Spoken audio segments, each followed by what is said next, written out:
everybody? It's me, your boy, the Tantalizing One, back again. Listen, guys, once again, 2022 ends on the highest note possible. I've had all kind of interviews, all kind of interactions, but yo, I call this guy a friend.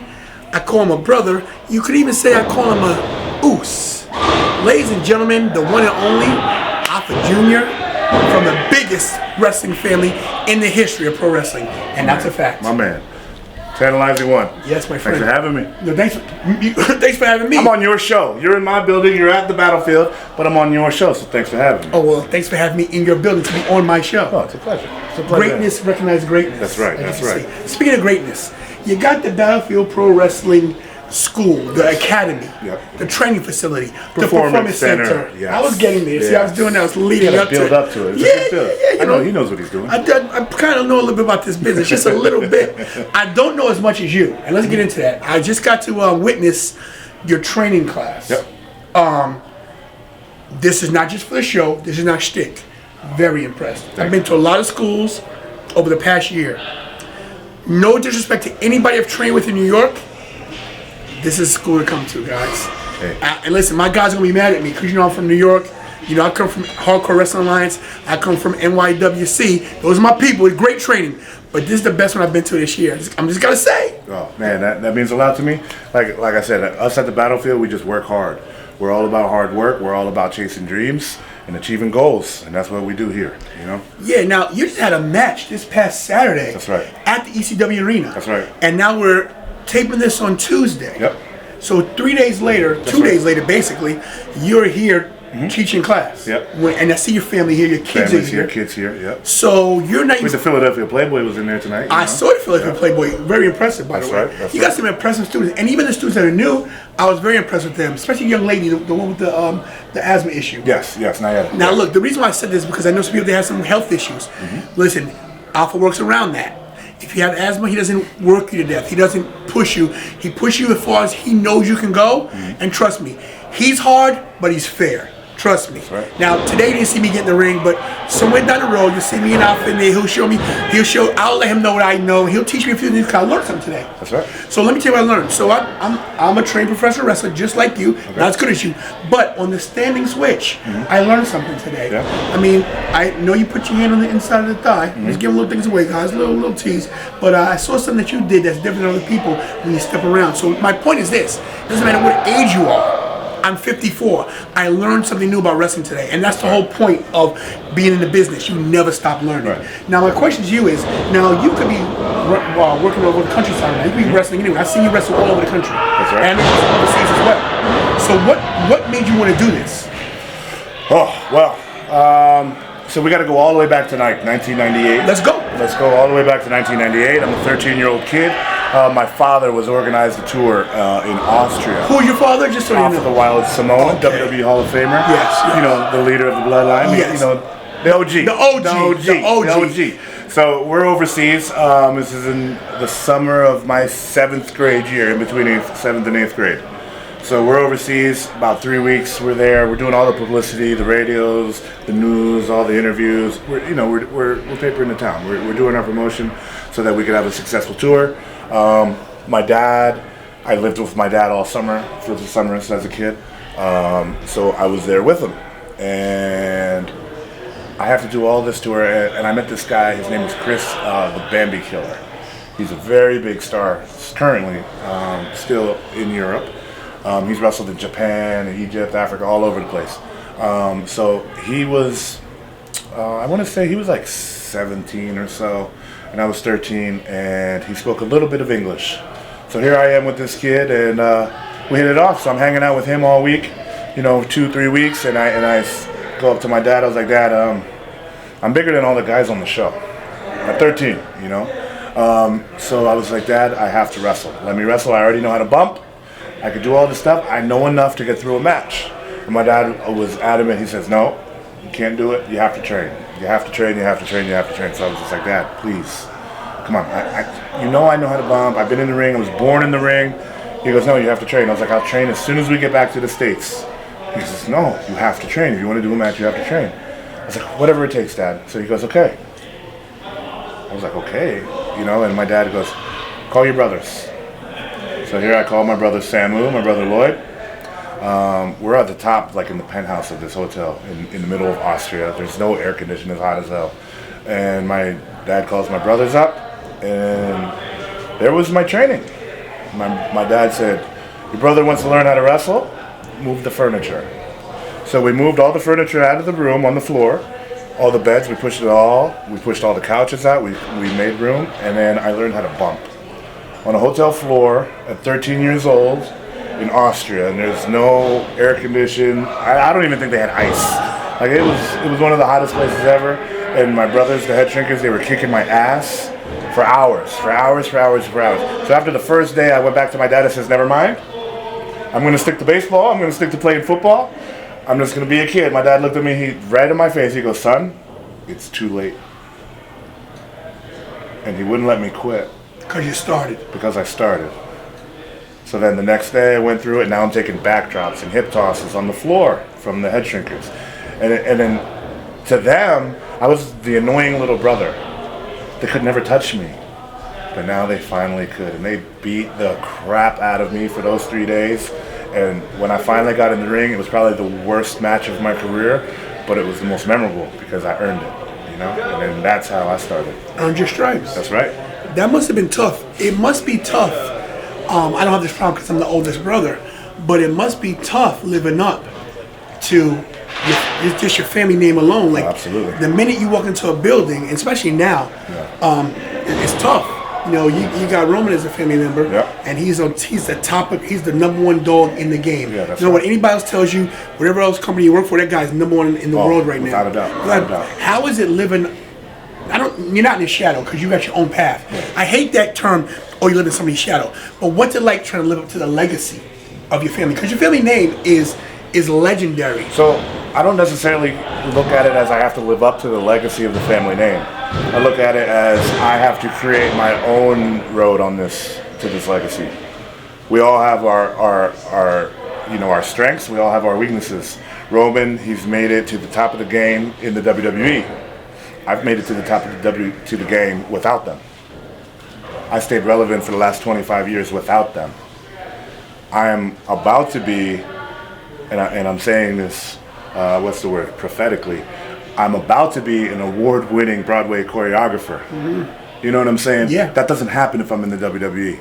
I'm not able to do all the side projects, and I'm not able to run Battlefield. I'm not able to wrestle in ECW arena if I'm tied down to WWE. Not to say that I never want to go back. I'm just showing the world that, we run the WWE. We also run wrestling outside of the WWE. So if you want to look at Roman as the head of the table there, if you want to look at me as the other head, that's the way I look at it. I got you, because it's true. And listen, WWE is a great company to work for, of course, but there's different ways to get successful. That's right. Success is not always going straight to WWE. You can go a lot of other places.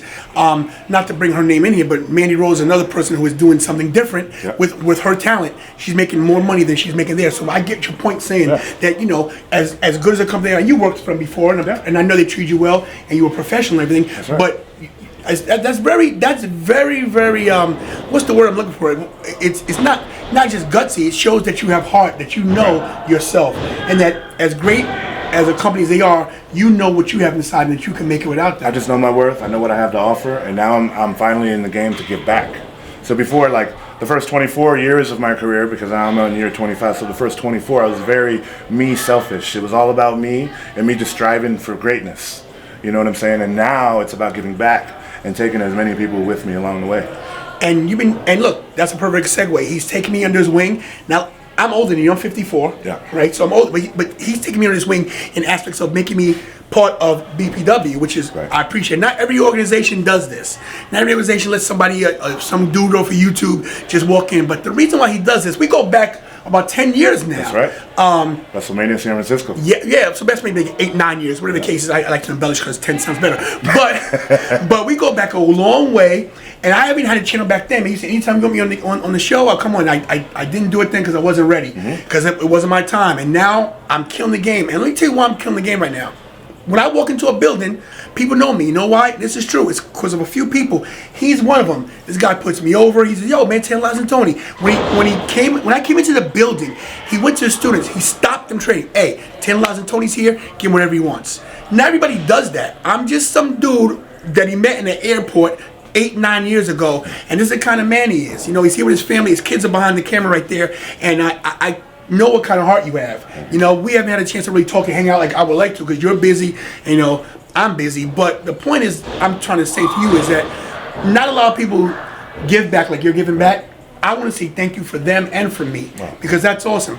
Now, I also said something earlier. I said legacy. Now you're sure I did that there, right? Come on, because people are gonna ask. I gotta say. Yeah. So look, you're part of legacy, right? That was a faction, in case you don't know, in WWE, right? And that was yourself. That's right.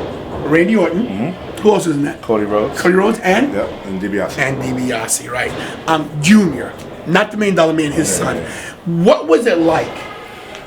You worked at the Pinnacle. You know. Yeah, and you didn't know his name was Manu back then. That was this WWE name they gave him. What was it like just being in front of all those people? Well, it was truly everything that I've been working for. It was everything that I've dreamt about. It was everything that I wanted. Because the journey, it's all about the journey. You know, my journey there was a lot different than everybody else's. They think I'm second generation, I'm spoon-fed, it's easy. I wrestled for 9 years ever before I even had a tryout. You know, before a WWE agent ever watched me wrestle, I was going for 9 years. I had already played college football. I was coming out of football. You know, like I was already established as one of the top up-and-coming guys. So it's just, I love this business, brother. I truly, truly love everything about this business. And, man, to give back, that's what it's about. Because of my dad, my dad trained so many world champions. So many. Yeah. And he's trained so many superstars who didn't even make it to the world, you know, to that world champion level and future Hall of Famers and stuff. And just seeing some of my guys now just start to break through. You know, they're starting to break through. And it's all because of that legacy. You know what I'm saying? It's all because of that bloodline, and it's all because of that history that my father created, and then our legacy is carrying on. Quick story for you. MSG, 1983. I was a kid, of course, you know. I wasn't even born yet. Right. Your dad and your uncle walking to the parking areas. Now it's different now. Yeah. They used to walk down the rampway to get their car. I'm a little kid. I think I'm 12, right? Something like that.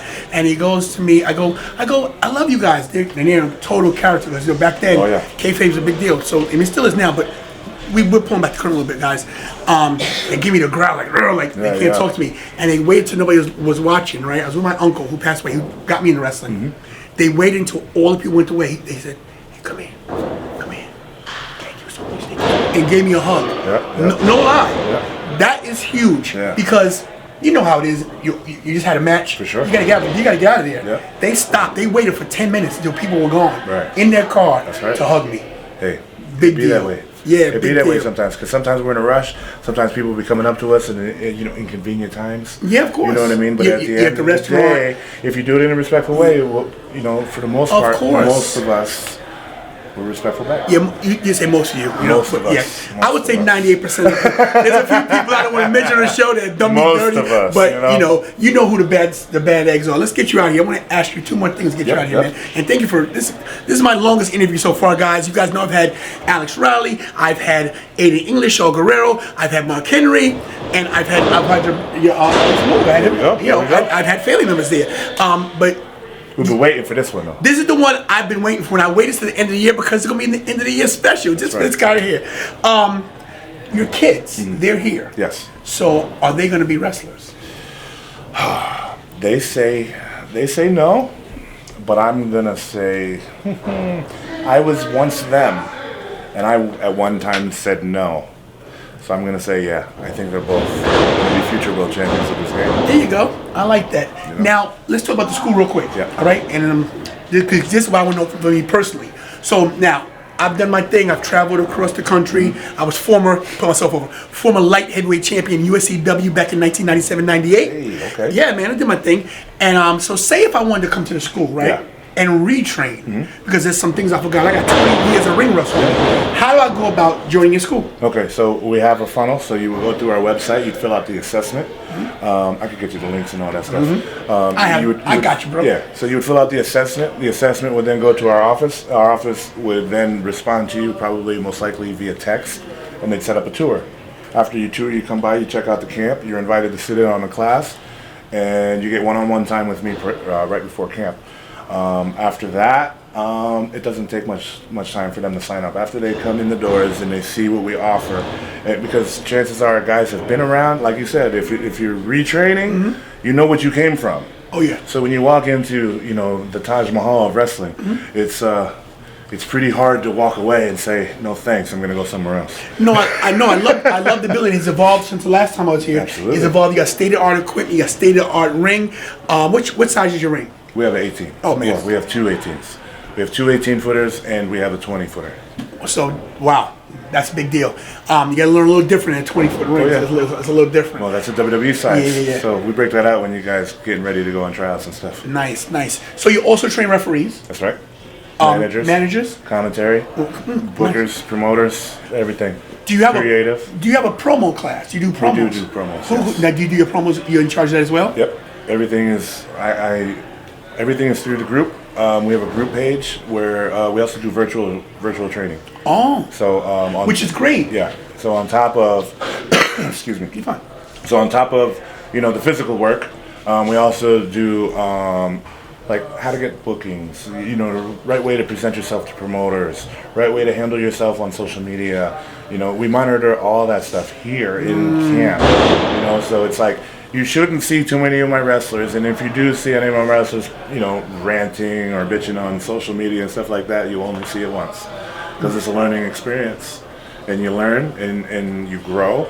Because at the end of the day, you're going to eventually represent a publicly traded company. So you got to be able to handle yourself as a professional online also these days. So that's another important part of training. That's definitely changed since we both came up. The social media thing is so different now, and you got to be careful. Trust me, I've gotten into some trouble here and there for saying a couple things, but I stand by what I say, and sometimes it is what it is. Right. But I noticed one more thing tonight that you did. In the ring, I was watching you teach, watching you train. You didn't just stand there. Right. You got dirty. You got in there. You showed them how to do it right. Yeah. You showed them how to lock up. You showed them how to stand.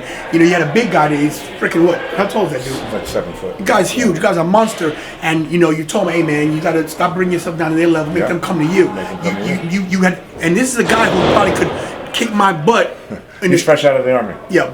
Fresh out. I mean, fresh 20 out. 20 years old. The guy's a monster out there, so he probably kicked my ass in 2 seconds. And he's an athlete. And he looks like an athlete. Moves. Oh, he moves. And he still was awkward. Right. Because he doesn't know all things yet. But you give him a little bit of tutelage and a little bit of I saw him, he changed like that quick. He transformed right that before quick. your eyes. It was crazy because he was sloped over. He said, no, man, you're a huge guy. Be a huge guy. Be a big man. Stop going down to the little guy. So, and that was great. It was a great little, it was so small, but so big at the same time, and he got it. So you get it, which is great. Well, everybody's different. Some people could visually see it and pick up the steps. Some people have to go through it. Some people have to go slow motion, like walk through. That's me. You know what I'm saying? Some people could go right into it and go right into it. Everybody has a different learning speed. So it's like we have to kind of accommodate everybody, So, and that's the good thing about this is doing it over the years. It's like I see what people need. If you need me to yell at you and be in your face and do that kind of coaching, we'll do that. If you need me to be nice to you and tell you, hey, you're great, you're doing good job, we'll do that too. So we're going to force you to be the best that you can be no matter what. And we're going to push you to that limit. I noticed that you worked differently with different people. Yes. You knew their personality. You knew how to come at them. One guy made a mistake in the ring. He paid. He got a receipt. Hey, you be like that sometimes. Oh well, I was glad. Listen, he's been here for a while. I expect more of him. And I'll tell you this from being in this ring. I would tell me move. He says, Tony, in the way, move. He didn't ask me nicely. He told me move. Guess what Taylor Tony did? He moved because I wasn't ready to catch one yet, Right. And don't worry, we're gonna get to that point at some point. But because everybody's dying on my channel. We had like 150 people watching last night. Awesome, no lie. awesome. And they're like, when you going to school? When we gonna see you bump Tony? When's Alpha gonna And it's gonna come. The bumping. Listen, man. Yeah, you might have to make some B-reel footage, get that rolling. Coming soon, 2023. Tantalize Tony gets in the battlefield ring. What do you think? Listen, we'll see. No, we're not listening. We're not seeing. Listen, I'm more of a mouthpiece. Maybe you want to work out with somebody. Be there. So I'm going to put him on the spot. Tantalize Tony, who's your tribal chief? Who's my tribal chief? Who's your tribal chief? You're my tribal chief. That's right. Your tribal chief says, let's go in the ring, baby. Well, I am the ultimate oos. He says we get in the ring. So look, guys, I turned 55 in April. So he has to do it before April. So guys, we officially, we're announcing it? We're announcing it. You're getting in the ring. My God. He's going to get in the ring. gonna put him in the ring. My tribal chief just said, Tantalizing Tony 2023. One match out of retirement for my kids so they can see me. That's it. There we go. I'm in. He's in. Shake it. There you go. That's official. We hug on it too. Nah, that's official. Here we go. It's official. What do you say? Listen, all I can say is this: is I'm scared as hell because now I made my word to this guy, so now I got to do it. That's right, and I'm gonna keep mine. So in the meantime, Merry Christmas, Happy Holidays, and this is Alpha Jr. and Tantalizing Tony saying, "Stay tantalizing." What he said.